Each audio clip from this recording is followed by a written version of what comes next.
ठीक है।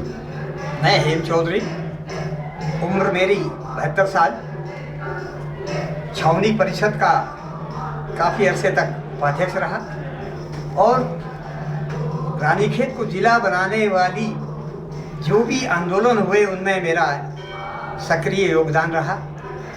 रानीखेत जिला बनाओ की अभियान 1956 से शुरू हुआ। बलदेव सिंह आर्या जी के ज़माने में ये कहा गया कि रानीखेत जिला बनाने की सरकार संस्तुति करती है। वित्त मंत्रालय, योजना आयोग एवं राजस्व परिषद ने भी रानीखेत जिला बनाने के लिए उत्तर प्रदेश सरकार ने इसकी संस्तुति की। केवल उस वक्त आर्थिक अभाव के कारण रानीखेत जिला नहीं बन पाया और हमें ये ढाढ़स दिया गया जैसे ही आर्थिक स्थिति उत्तर प्रदेश की सही होगी तो रानीखेत जिला बनेगा। तदुपरांत रानीखेत में ब्रिटिश काल से ही जो रानीखेत सब डिवीजन भारत का एक विश्व विख्यात पर्यटक नगरी रही है और कंटोनमेंट होने के साथ इस शहर का एक अपना अलग विशिष्ट स्थान रहा है। यहाँ पर ये रानीखेत जो आज है वो पूरे उत्तर प्रदेश में सबसे बड़ा सब डिवीज़न कहलाता था और यहाँ पर अंग्रेज़ों के ज़माने में ICS आते थे, मजिस्ट्रेट, और तदुपरांत आज़ादी के बाद IAS अफसर ही यहाँ के सहायक आयुक्त के नाम पर रखे आते थे। और वो ये भी एक सौभाग्य की बात है कि रानीखेत में रहे हुए संयुक्त मजिस्ट्रेट सहायक आयुक्त भारत के सर्वोच्च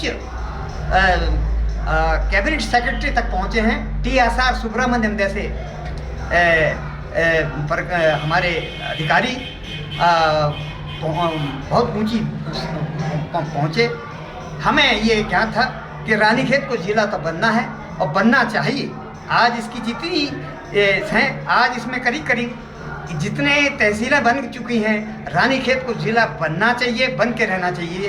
पहले भी जब अंग्रेज़ों के ज़माने में 1968 तक ये रहा था कि रानीखेत अल्मोड़े की सारी ट्रेजरी, हेड ट्रेजरी जो थी वो रानीखेत में थी, वो कालांतर में बाद में गई।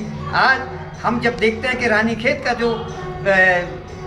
जो स्थान मिलना चाहिए था उसको जिले का, वो नहीं मिल पाया।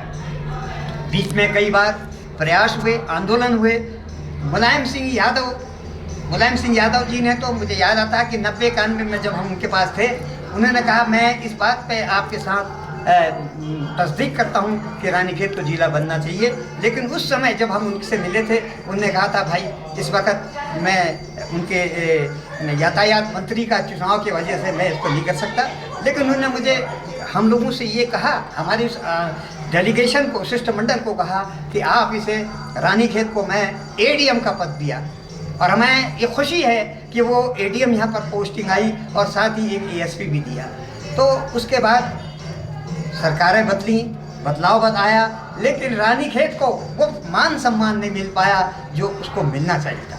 मेरा ये मानना है कि पर्यटन की दृष्टि से अगर आप देखें, अगर प्रशासन की दृष्टि से देखें, तो रानीखेत को हर हालत में जिला बनना चाहिए और जिले का मुख्यालय रानीखेत में। जहाँ तक सवाल आता है रानीखेत में, अगर ये हम सरकार की इस बात को भी माने कि भाई जिला बनाने में खर्चा बहुत आता, मेरा ये मानना है कि रानीखेत का आज जो स्वरूप है वो एक जिले के लिए पूरा है।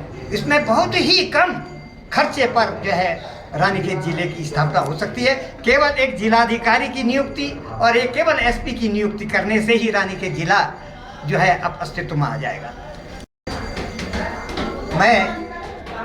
मेरा एक पूरा बाल्यकाल से ही मैं राजनीतिक रूप में रहा हूँ और आज जब हरीश रावत जी, जो कि हमारे इस क्षेत्र के रहने वाले हैं और उत्तराखंड के मुख्यमंत्री हैं, मुझे पूरी अपेक्षा है और ये मुझे विश्वास है कि हरीश भाई रावत जी रानीखेत को जल्द से जल्द जिला घोषित करेंगे।